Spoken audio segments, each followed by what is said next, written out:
नमस्कार, साजिरी क्रिएशनमध्ये तुमचं स्वागत आहे। तर आपण आज बघणार आहोत छान अशी पारंपरिक बुगडी, महाराष्ट्रीयन ज्वेलरी। खूप छान अशी ही बुगडी आहे। गोल्डन पर्ल असे मोती याच्यामध्ये वापरलेले। याच्यामध्ये आपल्याला लागणार आहेत तर लारिया लागणार आहेत, तसे लटकन लागणार आहेत। ते आपल्याला रेडीमेड पण भेटतात आणि तयार पण करू शकतो। हे आहेत आपले 4 mm चे बीड्स आहेत। ही आपल्याला लागणार आहेत 30 गेज वायर आहे आणि ही आहे आपली 18 गेजची वायर। हे आहे राऊंड नोज प्लायर आहे। आपल्याला लागणारे टूल्स जे आहेत ते ही आहे फ्लॅट नोज प्लायर आहे।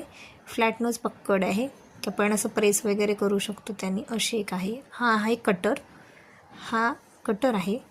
त्याच्यानंतर वायर वगैरे कट करण्यासाठी। आणि ही आहे आपली पक्कड। ही एक प्लायर आहे, हा एक प्लायर आहे फ्लॅट नोज। तर आपण आता काय करणार आहोत, 18 गेजच्या वायरचे असे कटिंग करून घेतलेले आहेत तुकडे। आपण आता लोप तयार करणार आहोत त्याचा।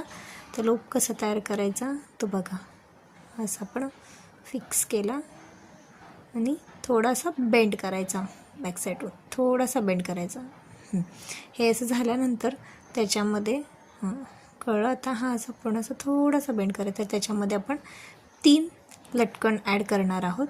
मोत्याचे आपण ते जे आहेत तयार केलेले ते आपण असे 3 त्याच्यामध्ये टाकणार आहोत आणि जो ओपन आहे आपला लोप तो आपण पॅक करणार आहोत। असा हा पक्कडच्या साहाय्याने पॅक करून घ्यायचा आणि फिट्ट करायचा, जेणेकरून तो फिट बसेल। त्याच्यानंतर आपण त्याच्यामध्ये हे अशा पद्धतीचं दिसणार आहे। 3 लटकन टाकणार, त्याच्यानंतर आपण एक मोती ॲड केला आहे त्याच्यामध्ये। वरून डायरेक्ट 18 गेजच्या वायरमध्ये तो मोती टाकायचा। हे असे जे लटकन आहेत ते पुन्हा आपण असे वरून 18 गेजच्या वायरमधून वरून टाकणार आहोत। ते आपण तुम्ही 10 टाका, जेवढं तुम्हाला असा गुच्छा तयार करायचा आहे तेवढं तुम्ही टाकू शकता।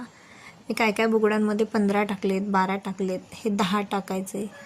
तुम्हाला जेवढा गुच्छ हवा आहे तेवढे तुम्ही असे टाकू शकता।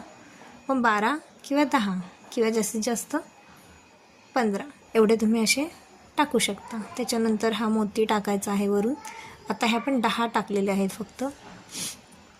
ह्याच्यामध्ये आपण आता वरून एक मोती टाकलेला आहे, तो 4 mm चा मोती आहे। त्याच्यानंतर आपण वायर घेतली आहे रॅपिंगसाठी। ही अशी जो आपण पहिला मोती टाकलेला आहे त्याच्या खालून अशी फिरवून ती घट्ट करून घ्यायची। नंतर परत त्या मोत्याच्या वरती आपण ती रॅप करणार आहोत आणि त्याच्यानंतर आपण ती अशी वरती घेणार आहोत। परत वरती जो मोती टाकलेला आहे त्याच्या खाली आपण ती अशी घट्ट रॅप करणार आणि पुन्हा वरती रॅप करत करत करत करत पुढे जाणार आहोत।